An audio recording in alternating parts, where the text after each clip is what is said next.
The groovy guy to start the game like a geek god in No Man's Sky. Say you've woken up on a random planet, your life support screaming and everything around you wants you dead, and you're in a firestorm. Welcome to No Man's Sky. In this guide I'll give you tips on how to survive and not rage quit in the tutorial. First things first, the first tip I can give is if you want to start a game and there is an expedition running, do it and go from there. The expedition always guides you to good stuff and you unlock cool goodies and you usually get good upgrades and credits while you're at it, sometimes even a lot of nanites. And then you can continue your game with a fantastic head start. But let's assume you need to start from scratch. Now, let's be honest, with all the free content already dropped over the years, with all the updates, this is probably the best time to start playing No Man's Sky. From normal to creative, custom or survival, No Man's Sky really does have it all.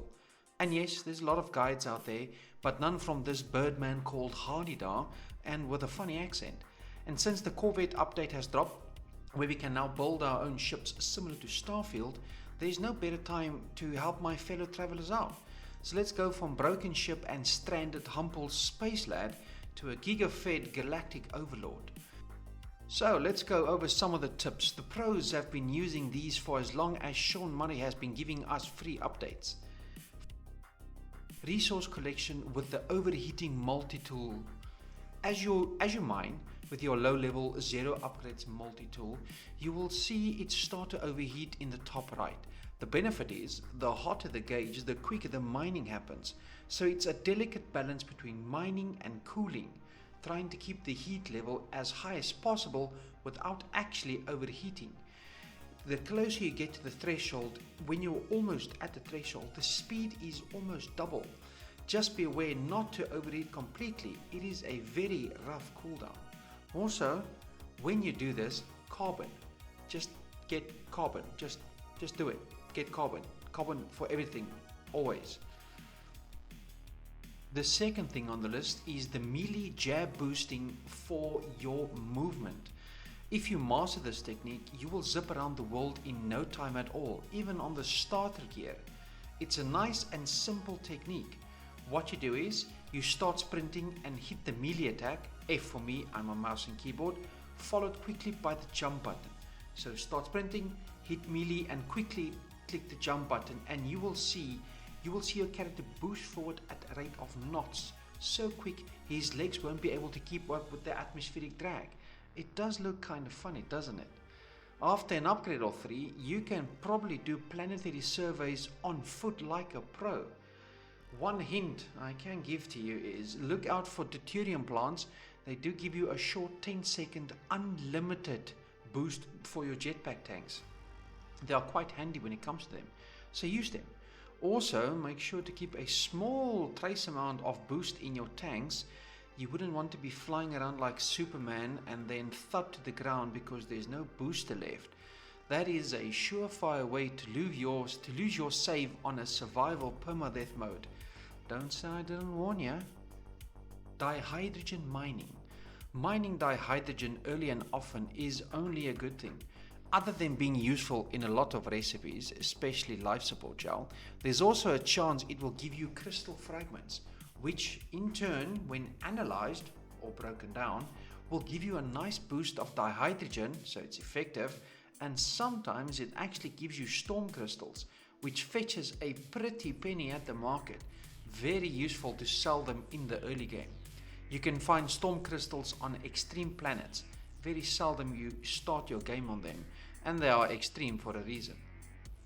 Next in line we have damaged machinery and ground loot. Early in the game you will come across a lot of damaged machinery and ground loot. The rusted metal you get from the ground loot containers and the living slime or the goop you get from damaged machinery and terminals should not be overlooked or discarded. Other than, again, you getting loot from the containers and machines, the rusted metal can either be refined into ferrite dust, which is very useful in the early game and you always need, or they can be used in a space station. The slime and goop, on the other hand, can be refined into nanites the later you get on. So if you get the goop or the slime, a few steps later you can refine into nanites, and even a few nanites early on can give you useful upgrades for your suit, your ship and your multi-tool. It's also very good. Just make sure that you also scan everything. Scan all the animals, all the fauna, all the flora, whatever you can, and then upload it in your discoveries. You will also get nanites for the amount of items you upload. Again, very useful for the early game to get nanites to get your upgrades up and running. Very good. Now, as I mentioned in the intro, you might be finding yourself in a storm. Now, as the normal person would do, they would run away from a storm or hide.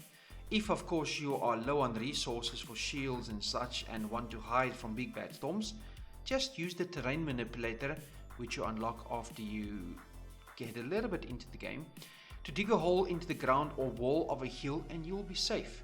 Just a few meters and you will see the HUD say stabilizing, and this will generate your shields and health back while you are hiding in your small cave. If you're a more brave adventurer, you can use the storms to your advantage. Now, normal storms on planets, not the extreme ones, which are extreme, they work with a benefit. The different storms give you different benefits when you are in them. Firestorms make your jetpack last longer and you can go further, so the jab float method is fantastic. Blizzards will give you Blizzard helps you with multi-tool heat dispersion, so you can mine longer per stint. The toxic storms are good for sprinting, and the radioactive storms help with the terrain manipulator. So they all give you some benefits. So it's not all doom and gloom when you are in storms. And of course, if you are in an extreme storm, that is when you find storm crystals. The quick menu is very useful for loading and playing and quickly getting to things that you use quite often. It's very useful, especially if you're on mouse and keyboard, is to set up your quick binds. This will allow you, at the press of a button, to swap between useful viewpoints, enter photo mode, summon your ship, and things that you find useful. I myself like to swap between third and first person while moving and flying around.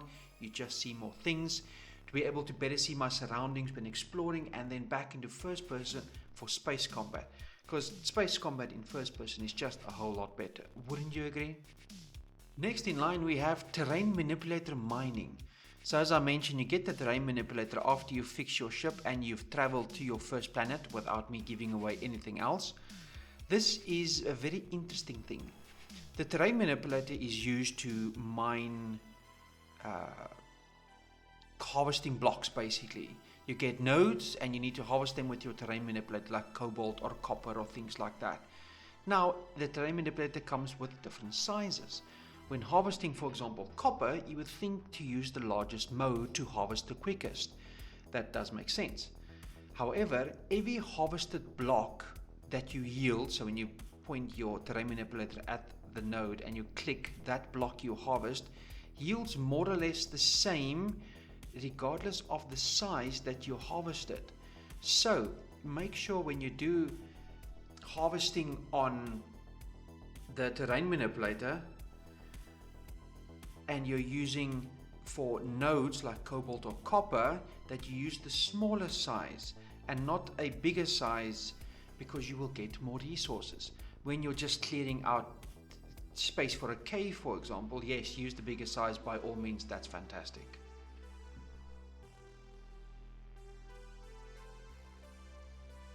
In the early game, it is more difficult, of course, to find oxygen. You will not have a lot of reserves. So whenever you see oxygen, make sure to grab it. You can use your scanner quite early on. You can unlock it very early. So when you notice it on foot, go and grab it, especially in survival mode. You don't want to be caught in a pinch without any oxygen. That would just be unsportsmanlike, if I want to say it like that. Life support gel, which is the best to top up the oxygen reserves, is made from carbon, as I mentioned earlier, that you need to get a lot of, and dihydrogen jelly, which again, dihydrogen mining is extremely important, and this is where the ample hydrogen is useful. This is the best way to upgrade your life support, or well, to top up the life support is with life support gel, but in a pinch, oxygen is always useful. This can be harvested also from aggressive flora. Another tip is, before you start breaking down your flora or your metals and your rocks and things like that, if you have your scanner already available, make sure to scan the items, because when you scan, when an item is unscanned, you only see the primary ingredient it gives, the primary resource like oxygen or carbon. When you scan, you unlock a secondary resource, which might be carbon plus salt or carbon plus oxygen. Then you will get more bang for your buck with each harvesting session. So that's it for the Planetary Survival Guide. A few good tips to get you started on a planet and survive the initial exploration and a little bit further into the game. I hope this video helps you and gave you some good hints and set you on the path to glory and greatness. If you like the video, of course, like the video. It's always useful for the old algorithm and such. Subscribe to the channel and check out my other content that I have. There's a very good guide on getting a living ship on my channel, which has been doing very good. People do like it. It's quite effective. Of course, I do stream also mostly on weekends, but I keep an eye out for all my streams. And as always, good luck, have fun, and bye-bye.